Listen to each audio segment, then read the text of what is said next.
Chapter 5 The Report. By lunchtime the next day, Nick had a bad feeling in the pit of his stomach. Seventh period was coming. He was going to have to stand up in front of Mrs. Granger's class. The eyes of everyone in the class would be glued to his face, and Mrs. Granger's eyes would be cranked up to maximum punch power. He looked over his notes again and again. The first English dictionary, the growth of the English language, William Shakespeare, words from French and German, new words, old words, new inventions, Anglo-Saxon words, Latin and Greek roots, American English. It all became a big jumble in his mind, and his grand plan from the night before, in the harsh periscent light of the school day, it seemed impossible. What is it with the clocks in schools? When you're planning to go to the carnival after school, the clocks in every class practically run backward, and the school day lasts for about 3 weeks. But if you have to go to the barber or go shopping for clothes after school, zip, the whole day is over before you can blink.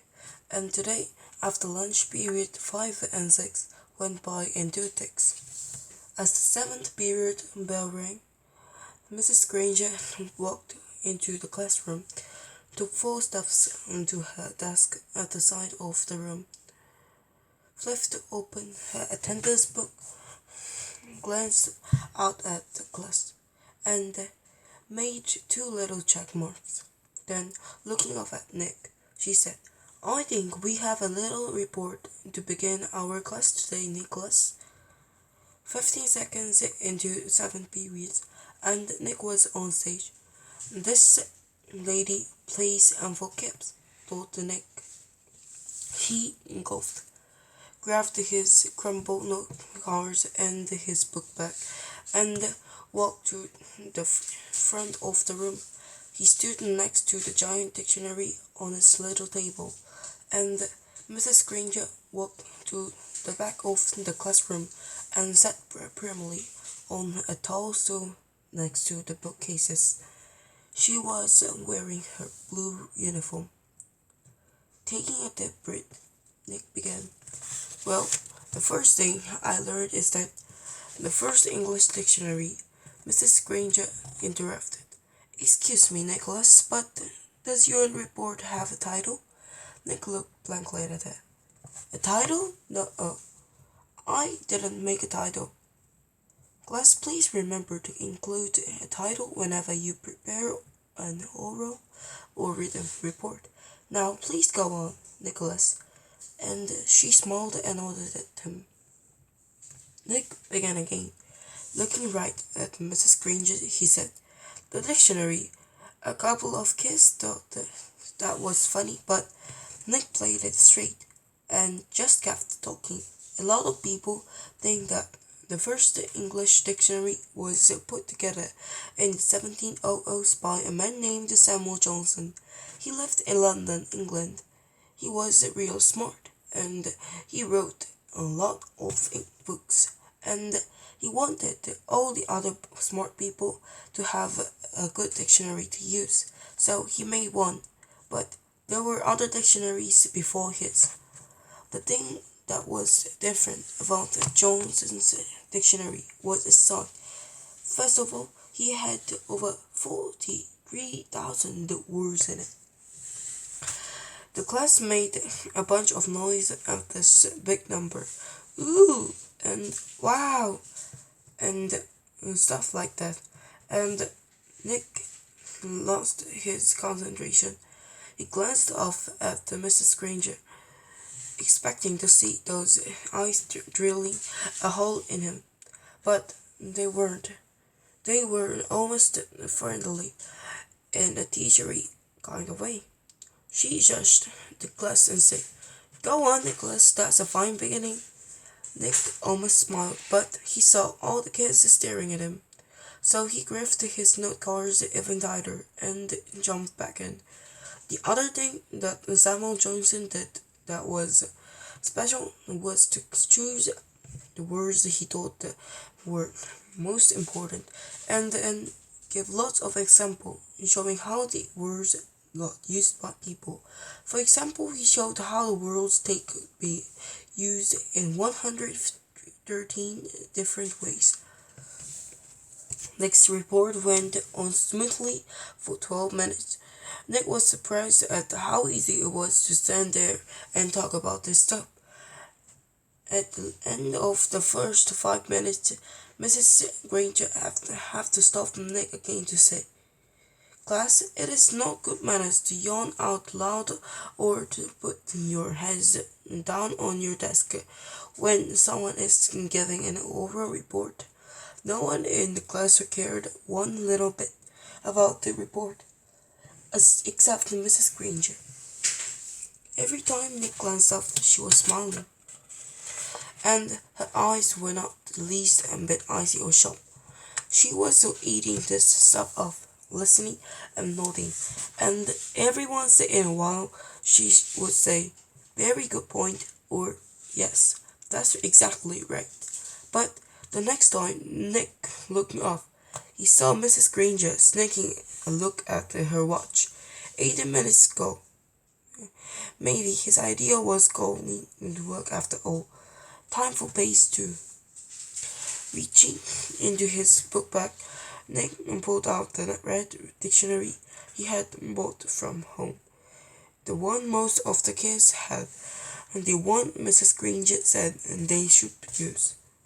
Nick said, "This is in the dictionary that I use at home for my vocabulary work, and I opened it up last night to the very front, and right there I found out a lot about how the dictionary was made, right in this book. So I thought some of the ideas would be good as part of my report. It says here, Nick looked up. Mrs. Granger got over her tall stool, and its wooden legs made a screech on the linoleum. Heads snapped into attention, and the class was alert again. Mrs. Granger smiled, raised her eyebrows, and pointed at her watch. "Nicholas, I think the class should read that at the home themselves." Now, John's head was off in the air, and at Mrs. Granger's nod, he said, "But I don't have that dictionary at home, Mrs. Granger. I have the blue one."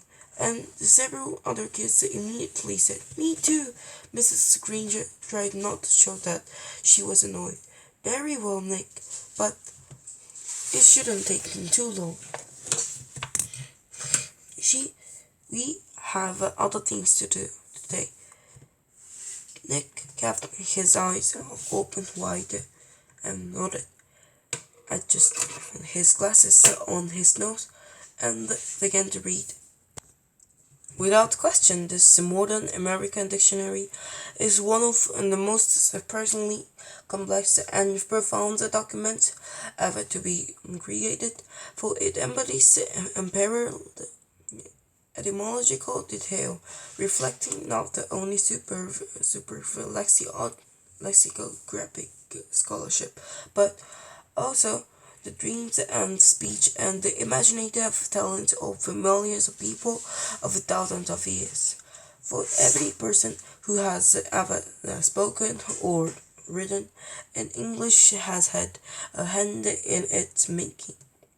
It was a long article, and the kids were bored to death, but no one looked bored at all. Every kid in the room knew now that the period was more than half over, and that next report wasn't just a report. It was one of the greatest time wasters he had ever invented. Mrs. Granger knew it too. She had edged around from the back of the room to the side near the windows. Nick glanced up at her now and then as he read, and each time Mrs. Granger's eyes clicked off to a new power level. After 8 minutes of Nick's best non-stop reading, Her eyes were practically burning holes in the chalkboard behind him. There were only 10 minutes left in 7th period. When he took a breath to start a new paragraph, Mrs. Granger cut him off. That's a fine place to stop, Nicholas. Class, let's all give him a round of applause for his report. The applause didn't last long. As Nick took his book bag and notes and sat down, Mrs. Granger's eyes went back to almost normal, and she actually smiled at him. Although your report was a little long, she paused to let that sink in.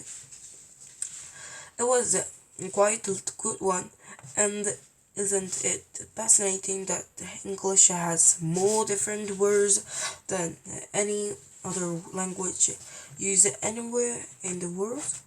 She pointed at her large dictionary. That one book contains the definition of more than 450,000 words. Now, wasn't I right, Nicholas?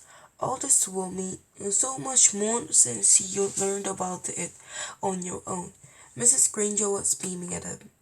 Nick sank lower in his chair. This was worse than writing in the report, worse than standing up to give it. He was being treated like the teacher's pet, and he had the feeling she was doing it on purpose. His reputation was in great danger, so he launched another question. He raised his hand, and he didn't even wait for Mrs. Granger to call on him.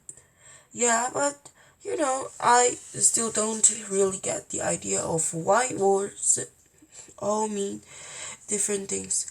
Like, who says that dog means the thing that goes whoop and wag its tails? Who says so? And Mrs. Granger took a bite. Who says dog mean dog? You do, Nicholas. You and I and everyone in this class and this school and this town and this state and this country. We all agree. If we lived in France, we would all agree that the right word for the hairy four-legged creature was a different word. Chien. It sounds like shin, but it means what dog means to you and me. And in Germany, they say Hund, and so on, all around the globe. But all of us in this room decided to call that creature something else, and if everyone else did too, then that's what it would be called, and one day it would be written in the dictionary that way. We decide that what goes in that book, and she pointed at the giant dictionary, and she looked right at Nick, and she smiled again. Then Mrs. Granger went on. But of course, the dictionary was worked on by the hundreds of very smart people for many years. So, as far as we are concerned, the dictionary is law. Laws can change, of course, but only if they need to.